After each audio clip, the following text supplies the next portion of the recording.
Hey guys, this is Preeti. Welcome back to my channel. दोस्तों, आज हम बात करने वाले हैं एक 2020 released psychological horror thriller episode के बारे में जिसका नाम है मीट इन द मिडिल। इस कहानी की शुरुआत होती है एक फिल नाम के आदमी को दिखाते हुए जो एक फैंसी रेस्टोरेंट में डेट पर गया हुआ था। उसकी डेट काफी खूबसूरत थी और उसमें इंटरेस्टेड भी, लेकिन न जाने कि वो फिल बिल्कुल भी कॉन्सेंट्रेट नहीं कर पा रहा था। बहुत ही इरिटेटेड फील कर रहा था वो। एक्चुअली बार बार उसकी नजर जा रही थी उस लड़की के बालों की तरफ जो उसके प्रोफाइल पिक्चर में तो स्ट्रेट था, लेकिन अभी वेवी दिखा रहा था। बात बहुत ही सिंपल थी, लेकिन फिल को बिल्कुल भी पसंद नहीं आती और इस छोटी सी बात पे ही उसका सारा इंटरेस्ट खत्म हो जाता है। वो तो बस उसने खाने का ऑर्डर दे दिया था, इसीलिए उसे रुकना पड़ता है मजबूरी में। मगर इसी बीच एक अजीब हादसा होता है उसके साथ। फिल को अचानक से एक आवाज सुनाई देती है किसी लड़की की, जैसे कोई उसे पुकार रहा हो। वो आसपास देखता है, लेकिन वैसा कोई उसे दिखता नहीं। उधर वो आवाज भी बंद नहीं होती। वो लड़की तो कंटिन्यूअसली उसी से बात करती जा रही थी। ग्रेजुअली फिल को समझ आता है ये आवाज बाहर से नहीं, उसके दिमाग के अंदर से आ रही है। लेकिन ये पॉसिबल कैसे हुआ? एग्जैक्टली यही सवाल वो लड़की भी उससे पूछती है और दोनों ही एक दूसरे को ही दोष देने लगते हैं, क्योंकि दोनों को ही लग रहा था कि दूसरा फोर्सफुली उसके दिमाग में घुस रहा है। फिल तो लिटरली डर जाता है और चिल्लाने लगता है। डर के मारे वॉशरूम में जाकर छुप जाता है वो और उस लड़की से कहता है उसके दिमाग से निकल जाने के लिए। वो लड़की भी काफी कंफ्यूज्ड हो चुकी थी, तो दोनों ही अपने तरफ से बात करना बंद कर देते हैं, जिससे माहौल कुछ देर के लिए शांत हो जाता है। लेकिन इससे ज्यादा फर्क नहीं पड़ता, क्योंकि फिल का डेट ऑलरेडी बर्बाद हो चुका था। वैसे इससे कोई नुकसान भी नहीं होता, क्योंकि फिल को वैसे भी उस लड़की में कोई इंटरेस्ट नहीं था। वो घर चला जाता है और इस हादसे को भुलाने की कोशिश करने लगता है, मगर ऐसा होता नहीं, क्योंकि अगले दिन उसे फिर से उसी लड़की की आवाज आती है। एक्चुअली इस बार उसने खुद ही उसे बुलाया था जस्ट टू चेक कहीं ये उसका वहम तो नहीं। लेकिन जब उसे जवाब मिल जाता है उससे वो और ज्यादा डर जाता है और डायरेक्टली जाकर हाजिर हो जाता है अपने थेरेपिस्ट के पास। यहाँ पर एक चीज हमें ये भी पता चलता है कि फिल पिछले कई सालों से डिप्रेशन का शिकार है। मल्टीपल फेल्ड रिलेशनशिप्स के वजह से काफी लोनली फील करता है वो, और इसीलिए अपना काउंसलिंग भी करवा रहा है। इनफैक्ट इस थेरेपिस्ट के सजेशन से ही तो वो फिर से डेट पर जाने लगा था। मगर अभी प्रॉब्लम ये है कि अभी उसे और कोई लड़की पसंद नहीं आती। पता नहीं क्यों, मगर वो जिससे भी मिलता है उसे उसमें कोई ना कोई कमी जरूर नजर आती है। कोई से बोरिंग लगती है तो कोई ज्यादा टॉकेटिव, किसी का बॉडी लैंग्वेज अच्छा नहीं लगता तो किसी का बात करने का तरीका। और इस बात तो हद ही हो गई। उस लड़के ने अपना हेयर स्टाइल चेंज कर लिया तो फिल इस बात से भी चिढ़ गया। ऐसा कैसे चलेगा? इसीलिए जब वह इस बार अपनी प्रॉब्लम्स अपने थेरेपिस्ट से शेयर करता है, वो एक ही जवाब देती है कि फिल के दिमाग में रिलेशनशिप्स को लेकर एक ऐसा ट्रॉमा बैठ चुका है कि वो उससे बचने के लिए ये सारी चीजें इमेजिन कर रहा है। ये सब बस एक्सक्यूजेस है जो उसके लिए एक कोपिंग मैकेनिज्म का काम कर रहा है। एक्चुअली डेट पर जाने से पहले ही उसने अपने मन में सोच लिया था कि ये डेट भी सक्सेसफुल नहीं होगा, तो उसका माइंड भी उसी तरह सब कुछ पोर्ट्रे करने लगा। इनफैक्ट डॉक्टर को तो ये भी लगता है कि फिल शायद डिसएसोसिएटिव मल्टीपल डिसऑर्डर नाम की बीमारी से भुगत रहा है। उसके सिम्टम्स उसी तरफ इशारा कर रहे थे, लेकिन फिल इसे एक्सेप्ट ही नहीं करता। ऊपर से ठीक इसी वक्त उसे फिर से उस लड़की की आवाज सुनाई देने लगती है और फिल जब उसे बताता है कि वो अभी थेरेपिस्ट के सामने बैठा है और उसे लेकर बातें कर रहा है, तो वो लड़की हंसने लगती है। कहती है उसकी डॉक्टर भी उसे पागल समझती है, उनका ये कनेक्शन कोई और समझ नहीं पाएगा। फिल को भी एक्जैक्टली यही लग रहा था, तो वो और अपना वक्त जाया नहीं करता, घर की तरफ भागता है और जाते जाते पूरा रास्ता वो बस उसी लड़की से बातें करता रहता है। ये एक्सपीरियंस उसके लिए बिल्कुल नया था और खास भी। कितना ही अजीब क्यों ना साउंड कर ले, लेकिन दुनिया में शायद वो अकेला ऐसा इंसान था जो इसे एक्सपीरियंस कर पा रहा था, तो खुशी तो उसे होगी ही ना। ऑन द अदर हैंड वो लड़की भी समझ नहीं पा रही थी ये कैसे हो रहा है, कैसे वो दोनों बिना एक दूसरे को जाने एक दूसरे से ऐसे कनेक्ट कर पा रहे हैं। क्या ये कोई जादू है या फिर यूनिवर्स की कोई ग्लिच? जवाब किसी के पास नहीं था, एंड ऑनेस्टली किसी को चाहिए भी नहीं था, क्योंकि ऑनेस्टली वो दोनों इस कनेक्शन को काइंड ऑफ एंजॉय करने लगे थे। अच्छी दोस्ती हो चुकी थी उनकी। फिल और पहले की तरह लोनली फील नहीं कर रहा था। इट्स ऑलमोस्ट लाइक उसे 24/7 के लिए एक कंपेनियन मिल चुका था, जिससे वो जब चाहे जहां चाहे बात कर सकता था, और उसके लिए उसे अपने मुंह से आवाज निकालने की भी जरूरत नहीं थी। तो वो रास्ते पर चलते चलते भी बात करने लगा था और पागलों की तरह अकेले ही हंसने लगा था। बस कुछ ही दिनों के अंदर दोनों आपस में बहुत सारे बातें शेयर कर चुके थे। अपने आइडेंटिटी से लेकर अपने अपने पर्सनल चॉइसेस तक शेयर कर चुके थे। किसको क्या खाना पसंद है, वीकेंड पे कहाँ जाना पसंद है, उनकी फेवरेट शो कौन सी है, ईच एंड एवरीथिंग। फिल को पता चलता है इस औरत का नाम एनी मिशेल है और वो डायमंड फॉल्स में रहती है, फिल के शहर से ऑलमोस्ट 100 माइल्स दूर। ऑनेस्टली उसने तो कभी इस शहर के बारे में सुना भी नहीं था, लेकिन फिर भी वो दोनों इतने करीब थे, कैसे? ये चीजें तो शॉकिंग थी ही, लेकिन इससे भी ज्यादा सरप्राइजिंग था उनके बीच की सिमिलैरिटी। दोनों ही इंट्रोवर्ट थे, दोनों को ही पिज्जा खाना पसंद था, दोनों के ही कोई दोस्त नहीं थे, दोनों को ही ट्रैकिंग से डर लगता था, एक्सेट्रा एक्सेट्रा। फिल उससे जितनी बातें करता जा रहा था उतना ही ज्यादा अमेज्ड होता जा रहा था। भला कोई इतना परफेक्ट कैसे हो सकता है? एनी तो जैसे उसी की कॉपी थी, सेम टू सेम। भले ही उसने फिल को मना किया था सोशल मीडिया पर उसे सर्च करने के लिए, लेकिन फिल खुद को रोक नहीं पाता। एक दिन उसे ढूंढ ही लेता है वो, और उसके आवाज के साथ साथ उसके चेहरे का भी दीवाना हो जाता है। On the other hand, any ने उसे देखा था या नहीं ये तो हमें नहीं पता, लेकिन जब फिल एक कैफे में एक दूसरी लड़की को चेकआउट कर रहा था तब उसे जेलसी जरूर होती है, जो वो फिल से कहती भी है। लेकिन क्यों होती है ये एनी को पता नहीं था, या फिर था, बस वो मान नहीं रही थी। वो मान नहीं रही थी कि उसे प्यार हो चुका था फिल से।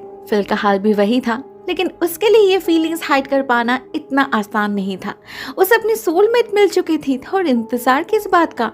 लेकिन पता नहीं क्यों जब भी वो एनी से मिलने की बात करता था वो इनकार करती थी। बट एक दिन आखिरकार इसका कारण भी पता लग जाता है फिल को। वो एक दिन रैंडमली बैठे बैठे एनी का प्रोफाइल चेक कर रहा था और ठीक तभी एक फोटो में जूम इन करते ही उसे उसके फिंगर पे एक रिंग दिखाई देती है, जो डेफिनेटली उसकी वेडिंग रिंग थी। मतलब वो मैरिड है। अब ये कोई छोटी बात तो थी नहीं कि एनी बताना भूल गई होगी। उनके लाइफ का एक बहुत ही वाइटल डिटेल्स है ये, स्पेशली अब जब फिल के दिल में उसके प्रति फीलिंग्स ग्रो करने लगा था। ऐसे वक्त पर ऐसे बात का पता चला, ये तो सब कुछ बदल सकता है ना। आखिर एनी ने उससे छुपाया है क्यों? एनी बताती है वो बोलना चाहती थी, लेकिन उसे डर था कहीं फिल उसे गलत ना समझे। एक्चुअली उसका शादी में अब कुछ बचा ही नहीं। उसका हस्बैंड उसे बिल्कुल भी वक्त नहीं देते, ना उसे समझते हैं। साथ होकर भी हमेशा अकेले ही रहना पड़ता है उसे। तो जब उसे फिल मिला, एनी को उससे बात करके बहुत अच्छा लगने लगा। सालों बाद उसे वांटेड फील हुआ, इम्पोर्टेंट फील हुआ। लेकिन उसे अपने हद भी पता है, इसीलिए ही तो वो फिल से कभी मिलना नहीं चाहती। अपनी secret fairy tale like relationship में ही खुश है वो। इससे ज्यादा और कुछ नहीं चाहिए उसे। फिल भी उसे और फोर्स नहीं करता, क्योंकि ऑनेस्टली इस रिश्ते से वो भी उतना ही सेटिस्फाइड था। बिसाइड्स उसके अंदर एक काइंड ऑफ इनसिक्योरिटी भी काम कर रहा था कि उसके जैसे एक लोनली, डिप्रेस्ड, लूजर इंसान को क्या पसंद करेगी एनी। लाइफ में कुछ भी तो कर नहीं पाया वो, ना अपने करियर में सक्सेसफुल हो पाया, ना पर्सनल लाइफ में। 35 साल की उम्र में ही डिप्रेशन की गोली लेनी पड़ रही है उसे। कभी कभी तो उसे समझ नहीं आता आखिर वो जिंदा क्यों है, लेकिन एनी को ऐसा नहीं लगता। वो फिल को एश्योर करती है कि हर इंसान का कोई ना कोई पर्पस जरूर होता है, उसका भी है। कोई ऐसे ही इस दुनिया में नहीं आता, और उनके बीच ये जो कनेक्शन है इसकी भी जरूर कोई वजह होगी। क्यों फिल से ही उसका कांटेक्ट बना, किसी और से क्यों नहीं? इसका मतलब साफ है, फिल खास है, एटलीस्ट उसके लिए। एनी की इन बातों से फिल को सिर्फ हौसला ही नहीं मिलता था, बल्कि जीने की वजह भी मिलती थी। And in that way any खुद उसके लिए एक लाइफ सपोर्ट बन चुकी थी। एक पल भी उससे बात किए बिना रह नहीं पाता था फिल। फाइनली एक पॉइंट ऐसा आता है जब दोनों ही एक दूसरे को फिजिकली क्रेव करने लगते हैं। एनी खुद उसे करीब पाने की चाहत जताती है, फिल भी यही चाहता था। तो अगले दिन सुबह होते ही वो डिसाइड कर लेता है कि वो और एनी से दूर नहीं रहेगा, वो उससे मिलने जाएगा। उसे लगा था इससे एनी खुश हो जाएगी, लेकिन होता कुछ उल्टा ही। अचानक से एनी बहुत स्ट्रेंज बिहेव करने लगती है और कहती है उसने कभी सोचा नहीं था उनका रिश्ता इतना डीप चला जाएगा। वो कभी सीरियस नहीं थी, इससे आगे बढ़ना उसके लिए बहुत डेंजरस हो सकता है। इतना कहती ही एनी चुप हो जाती है और फिल के 1000 बार बुलाने पर भी कोई रिस्पॉन्स नहीं करती वो। अब ऐसे सडन कॉन्टैक्ट ब्रेक के लिए फिल बिल्कुल भी तैयार नहीं था। बिल्कुल टूट पड़ता है वो। एनी के बिना एक मिनट भी एक घंटे के समान बन चुका था उसके लिए। अपना काम काज, खाना पीना सब छोड़ दिया था फिल ने। शराब के नशे में धुत होकर पागलों जैसे रास्ते पर मंडराने लगा था। इवन एक पॉइंट पे तो वो एनी का एड्रेस पता लगाने की भी कोशिश करता है, लेकिन डायमंड फॉल्स में इतने सारे एनी मिशेल थे कि उनमें से असली एनी को ढूंढ निकालना फिल के लिए पॉसिबल नहीं होता। बहुत हेल्पलेस फील कर रहा था वो। साथ में उसका फ्रस्ट्रेशन भी दुगना हो चुका था। अभी तो हालत ऐसी बन चुकी थी कि फिल को अपने आप पर ही शक होने लगा था कि कहीं ये सब कुछ उसका इमेजिनेशन तो नहीं, कहीं वो सच में बीमार तो नहीं। उसे एनी से बस एक जवाब चाहिए था अपनी तसल्ली के लिए, लेकिन वो भी उसे नसीब नहीं होता। एनी ऐसे गायब हो जाती है जैसे वो कभी थी ही नहीं। मजबूरन अपनी सैनिटी बरकरार रखने के लिए उसे अपनी पुरानी जिंदगी में वापस जाना ही पड़ता है। फिर से उसकी थेरेपिस्ट उसे डेट पर जाने का सजेशन देती है और फिर से हम उसे उसी फैंसी रेस्टोरेंट में देखते हैं। इस बार भी उसकी डेट काफी अच्छी थी, लेकिन फिल तो उसकी तरफ ठीक से देख भी नहीं रहा था। उसके दिमाग में तो तब भी एनी का ही चेहरा बसा हुआ था। ऐसे में अचानक एक कांड होता है।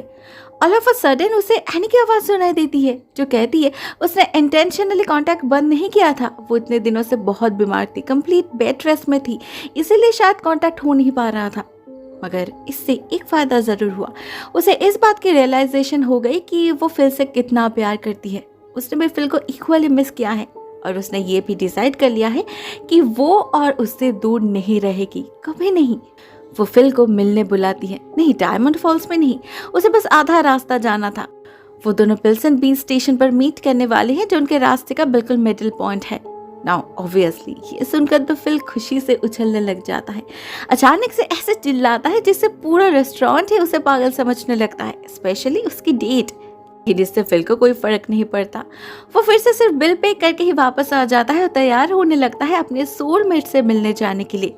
सैलून जाता है, बहुत सोच विचार करके अपने लिए एक परफेक्ट शर्ट ढूंढ निकालता है, एनी के लिए गिफ्ट चॉइस करता है और फिर इंतजार करने लगता है उस दिन का। अपने लाइफ के सबसे यादगार डेट पर जाने वाला है वो, तैयारी तो जरूरी है ना। मन ही मन बहुत कुछ प्लान किया था उसने। एनी से पहली बार मिलने पर उसे क्या कहना है, कैसे बिहेव करना है, लेकिन उसे कोई आइडिया ही नहीं था कि उसकी ये खुशी शुरू होने से पहले ही खत्म हो जाएगी, वो भी एक काफी भयानक तरीके से। इवन उस दिन जब वो पिल्सन बे स्टेशन पर पहुंचने के लिए अपनी जर्नी शुरू करता है तब भी सब कुछ बिल्कुल नॉर्मल था। वो और एनी कॉन्स्टेंटली एक दूसरे से कम्युनिकेट कर रहे थे, अपने अपने एक्साइटमेंट शेयर कर रहे थे। लेकिन एक स्टेशन क्रॉस करते ही अचानक एनी फिल से कहती है एक बंदा उसे घूर रहा है। एनी बहुत ही अनकंफर्टेबल फील कर रही थी उसके सामने, तो वो ट्रेन कार चेंज करने की डिसाइड करती है, लेकिन वो वहां भी उसके पीछे पीछे पहुंच जाता है और इस बार तो बिल्कुल उसके पास जाके बैठता है। इससे एनी इतना डर जाती है कि उसे कुछ समझ ही नहीं आता आगे क्या करना है। फिल उसे हिम्मत तो दे रहा था, लेकिन वो उसे प्रोटेक्ट नहीं कर सकता था क्योंकि वो फिजिकली वहां नहीं था ना। वहां एनी बिल्कुल अकेली थी और उसे खुद ही खुद को बचाना था। तो ऐसे में वो सबसे सेफ डिसीजन लेती है, जो था अगले स्टेशन पर उतर जाना। वो फिर से वहीं आने के लिए कहती है, लेकिन इससे फायदा कुछ नहीं होता क्योंकि वो आदमी भी उसके साथ साथ उसी स्टेशन पर उतर जाता है। इससे तो एनी और डर जाती है। प्लेटफॉर्म पर कोई था भी नहीं जिससे वो मदद मांग सके, तो वो इधर उधर भागने लगती है और फिल को अपने आसपास की डिस्क्रिप्शन देने लगती है। फॉर्चुनेटली स्टेशन से निकलते ही उसे एक छोटा सा मार्केट जैसा कुछ दिख जाता है जहाँ पर कुछ लोग थे, तो एनी वहीं पर घुस जाती है। थैंकफुली उसे और वो बंदा अपने पीछे भी नहीं दिखता, तो उसे लगता है शायद वो बच गई होगी। इससे फिल भी काफी रिलैक्स्ड हो जाता है। लेकिन दूसरे ही पल अचानक फिल को एनी की चीखें सुनाई देती है जो बताती है वो बंदा गया नहीं, वो अभी भी उसे चेस कर रहा है। लेकिन बस इतना ही, इसके आगे एनी और कुछ नहीं कहती, बिल्कुल चुप हो जाती है वो, जिससे फिल का टेंशन दुगना हो जाता है। वो बार बार एनी को बुलाने लगता है लेकिन वो कोई रिस्पॉन्स नहीं करती। उधर टेंशन में कब वो जोर जोर से चिल्लाने लगा था फिल को पता ही नहीं चलता। इससे होता ये कि ट्रेन में तभी फिर से उसे पागल समझने लगे थे। इवन उसे तो ट्रेन से उतर जाने के लिए भी कहा जाता है, मगर फिल जितना जल्दी हो सके किंगसुट तक पहुंचना चाहता था, मतलब वो स्टेशन जहां पर एनी उतरी थी। लेकिन वो स्टेशन ऑलमोस्ट 4 घंटे की दूरी पर था, इसीलिए वो किसी से कोई बहस नहीं करता, बस चुपचाप बैठा रहता है। और जैसे किंगसुट स्टेशन आता है वो भागता है प्लेटफॉर्म से बाहर। वहां उसे वो हॉर्स की स्टैचू भी दिख जाती है जिसके एग्जैक्टली सामने ही था वो मार्केट। फिल उसके अंदर जाके भी एनी को ढूंढता है। ज्यादा लोग नहीं थे वहां, मगर जितने भी थे उन सभी को एनी की फोटो दिखाता है वो, बट अनफॉर्चुनेटली कोई कुछ बता नहीं पाता। फिल को भी समझ नहीं आता अब वो क्या करे। ठीक ऐसे वक्त पर अचानक ही जमीन पर किसी चीज की आवाज होती है और जैसे ही फिल उस तरफ देखता है उसका तो होश ही उड़ जाता है। वहां एक चश्मा पड़ा था, टूटा हुआ, जो दिखने में बिल्कुल एनी के चश्मे के जैसा था। कहीं ये एनी का ही तो नहीं। इस ख्याल के आते ही फिल बिल्कुल टूट पड़ता है, जोर से उसे रोने लगता है वो। अगर चश्मे की ऐसी हालत है तो पता नहीं एनी किस हालत में होगी। अनहोनी के डर से फिल का दिल कांपने लगा था। क्या उसने पाने से पहले ही खो दिया अपने प्यार को? नहीं, फिल हार मानने के लिए तैयार नहीं था, लेकिन वो ढूंढे तो ढूंढे कहाँ। फिल जब एनी के तलाश में पागलों की तरह इधर उधर भटकने लगा था, ठीक तभी खुद एनी ही उसे रास्ता दिखाती है। अचानक से उसकी आवाज पॉप करती है फिल के दिमाग में, जो कहती है उस आदमी ने उसे बेहोश करके कहीं ले आया है, उसे नहीं पता कहाँ, लेकिन चारों तरफ की आवाज और स्मेल से उसे लगता है शायद वो किसी जंगल के अंदर है। उसे मस्टी स्मेल आ रही है और साथ में अफल की आवाजें भी सुनाई दे रही हैं। फिल अपने आसपास देखता है तो उसे भी रियलाइज होता है कि यह मार्केट असल में एक जंगल के पास ही तो है। तो वो और एक पल भी जाया नहीं करता, उसी वक्त भागता है जंगल के अंदर और जाते ही घना अंधेरा उसे घेर लेता है। चारों तरफ इतना डार्कनेस था कि लग ही नहीं रहा था यहाँ पर कोई रह भी सकता है। मगर हाँ, एक किडनैपर को तो ऐसी ही जगह चाहिए होगी ना। फिल बहुत मुश्किल से आगे बढ़ता जाता है और फाइनली उसे एक घर भी नजर आता है। अंदर टीवी चल रही थी, विच मीन्स घर में कोई है।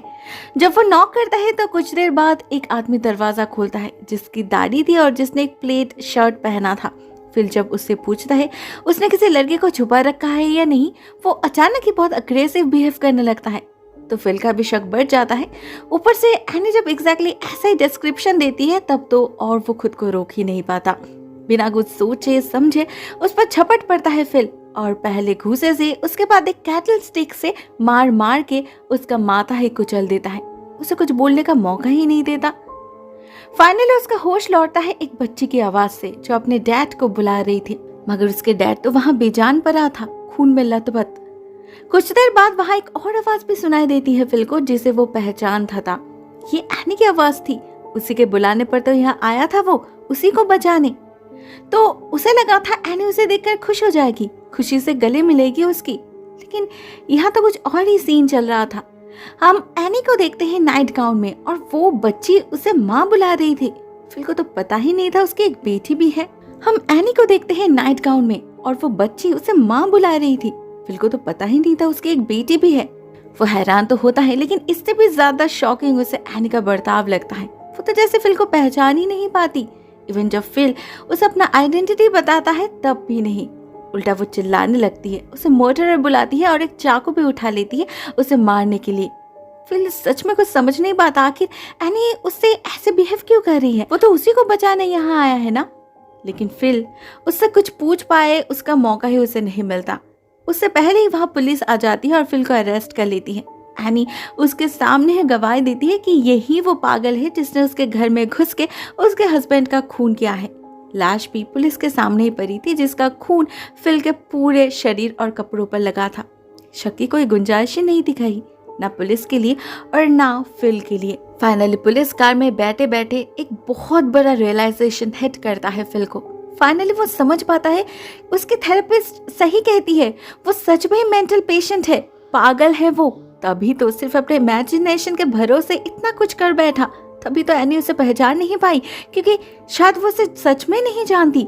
शायद फिल की एनी सच में उसके दिमागी उपज है। शायद सच में ही अपना अकेलापन दूर करने के लिए उसके दिमाग ने एनी को बनाया था और बाद में इस वाले एनी से जोड़ लिया। मतलब उनके वो हर्ट टू हर्ट कन्वर्सेशन वो झूठे थे, जिस पर भरोसा करके उसने एक बच्चे को अनाथ कर दिया। फिल को कुछ समझ नहीं आ रहा था। सच और झूठ के बीच एक अजीब कश्मकश में फंस चुका था वो। ना खुद पर कंप्लीटली भरोसा कर पा रहा था और ना शक। पागलों की तरह रोने लगा था वो। लेकिन ऐसे में अचानक उसे फिर से एनी की आवाज सुनाई देती है, जो उससे कुछ ऐसा कहती है जिससे उसका होश उड़ जाता है। उसे समझ आता है एनी उसकी इमेजिनेशन नहीं थी, ये एनी ही उसकी एनी है। लेकिन वो कभी दुनिया के सामने उसे एक्सेप्ट नहीं करने वाली, क्योंकि उसने कभी फिल से प्यार किया ही नहीं। बल्कि उसके लिए तो फिल सिर्फ एक स्केपगोट था, जिसे इस्तेमाल करके उसने अपने पति से छुटकारा पाया है। यहाँ पूरा गेम मैनिपुलेशन का था। एनी ने बहुत दिनों से सोच समझ कर सारा प्लानिंग किया था। इवन पुलिस को भी पहले ही इन्फॉर्म कर रखा था उसने, तभी तो सही समय वो आ पाए। एक्चुअली उसे बस किसी भी तरह से अपने पति से आज़ाद होना था, जो वो हो गई। अभी वो अपने बेटी के साथ अपनी मनपसंद जिंदगी जी पाएगी। फिल का क्या होगा इससे उसे कोई मतलब नहीं। और वैसे भी फिल अगर किसी को सच्चाई बताने की कोशिश भी करे, कोई उस पर यकीन नहीं करेगा। एनी ने कोई सबूत ही नहीं छोड़ा। अपने टेलीपैथिक कैपेबिलिटी का अच्छा फायदा उठाया उसने। अब ये टैलेंट उसे कहाँ से मिला ये तो हमें नहीं पता, लेकिन उसे जरिया बनाकर उसने अपने जिंदगी का मोड़ ही पलट दिया। उधर बेचारा फिल, प्यार के चक्कर में पूरी जिंदगी ही खत्म हो गई उसकी। इतना बड़ा धोखा मिला जो उसने कभी सपने में भी सोचा नहीं था। डिस्टर्ब तो वो ऑलरेडी था, ऑलरेडी एक काफी नाजुक दौर से गुजर रही थी उसकी जिंदगी। तो क्या एनी ने इसीलिए उसे चूज किया? उसे उल्लू बनाना आसान होगा इसलिए? क्योंकि अगर हम ध्यान से देखें तो हम समझ सकेंगे कि एनी असल में सिर्फ वही बातें कहती थी जो फिल को पसंद आती थी, और उनके बीच का इतना मेल ये कोई कोइंसिडेंस नहीं था बल्कि एनी का चाल था। उसने जरूर पहले ही फिल का online profile, social media account सब कुछ फॉलो करके उसके बारे में जान लिया था। तो सब कुछ उसी तरह प्लान किया। पहले उसका दिल जीता, उसके बाद अपनी बेवसी जताकर उससे दूरी बनाई, उसे इस हद तक कमजोर कर दिया कि वो उसके लिए कुछ भी करने पर उतर आए, एंड फाइनली अपने किडनैपिंग का झूठा बहाना देकर फिर से अपने ही पति को मरवा दिया। क्या दिमाग है ना? दोस्तों ये कहानी यहीं पर एंड हो जाती है। आई होप ये कहानी आपको पसंद आई होगी। कमेंट सेक्शन में अपने थॉट्स शेयर जरूर करना। आज के लिए बस इतना ही दोस्तों। Thank you so much for watching this video. बहुत जल्द मिलते हैं किसी और नई वीडियो के साथ। तब तक के लिए टेक केयर, टाटा।